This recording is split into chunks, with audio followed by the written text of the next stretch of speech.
Good afternoon everyone. I am Dr. Govardhani. So my topic for today is comparative study of peribulbar anesthesia with posterior subtenons anesthesia in manual small incision cataract surgery.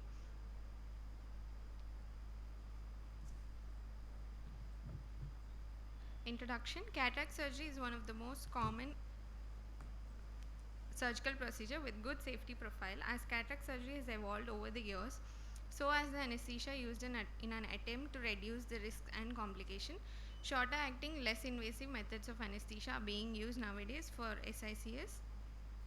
For cataract extraction, retrobulbar anesthesia was widely employed. Because of its substantial difficulties, retrobulbar anesthesia was replaced with peribulbar. Despite our two injection method, peribulbar has a very high failure rate. Subtenons anesthesia is becoming more popular in this situation because of its faster onset, delivering anesthesia, echinacea and patient complaints. This study is being conducted to compare efficacy and consequences encountered in SICS between the subtenons anesthesia and the peribulbar. Aim and objective: to compare safety and efficacy of posterior subtenons with the peribulbar in SICS, to compare the efficacy of posterior subtenons with peribulbar with respect to intraoperative pain, echinacea, lid movements in SICS, to compare the complications of posterior subtenons with the peribulbar in SICS. Materials and methods: a cross-sectional study in ophthalmology department, Narayana Medical College, Nellore, was conducted over a period of 12 months in 150 SICS patients, with 75 patients in each group. A total of 150 participants with cataract who are attending either the ICAM or the outpatient department were enrolled into the study and getting informed consent from the participant. Such enrolled subjects will be evaluated clinically for cataract. Each patient is alternatively allocated into peribulbar and posterior subtenons group. All the patients were admitted a day prior to the surgery and routine workup is done. Informed consent taken, and procedures in both the groups were done by single surgeon. Pre-operative preparation: eye drops moxifloxacin 0.5% was instilled one day prior to the surgery, and pupil dilated with tropicamide 0.8%, phenylephrine 5%. Procedure for subtenons anesthesia: injection is administered to a reclined patient. Topical anesthetic solution is used, 0.5% of proparacaine. Speculum is inserted.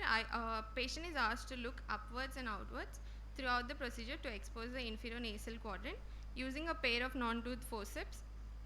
Conjunctiva is lifted up, a blunt dissection done through the Tenon's capsule using ophthalmic scissors. Then 19 gauge curved posterior subtenons cannula connected to 2 ml syringe when anesthetic solution was inserted into the subtenon space, gliding over the contour of the globe. A 2 ml anesthetic solution containing 2% lignocaine and 150 international units of Hyalase was injected into the posterior subtenon space. Following injection, no pressure was applied to the eye and a cotton bud was put on the location of conjunctival cut to prevent SCH. Procedure for peribulbar was given with 24 cross 1 mm needle with the globe in primary gaze. Initial injection is administered at the inferior temporal, that is medial 2/3 and lateral 1/3, with a 5 ml syringe containing the anesthetic solution, 3 to 4 ml of 2% lignocaine with Hyalase. And then in superior nasal boundary, it is also given medial 1/3 and lateral 2/3, followed by distal massage for about 10 minutes. Supplemental injections may be required for persisting ocular movements. Following block, grading of analgesia, echinacea, lid movements and complications like chemosis, SEH were noted, and the results were tabulated in according to the age, gender and distribution of operated eye.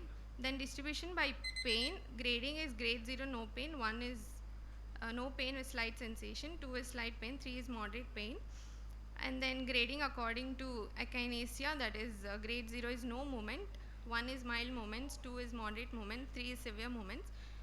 And distribution by lid movements: grade 0 is lid or no, little or no squeezing, grade 1 is moderate or ill sustained squeezing throughout, grade 2 is instantaneous and sustained squeezing.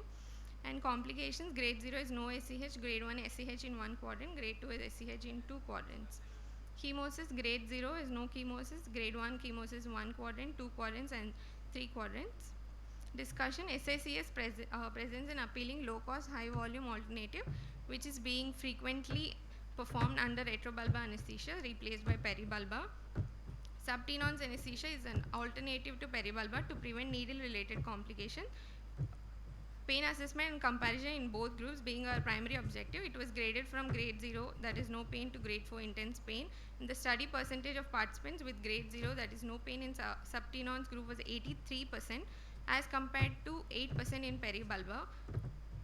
In our study, intraoperative eyeball movements is not completely attained in posterior subtenon group, that is 19.5%, when compared to peribulbar group, which is 73.3%.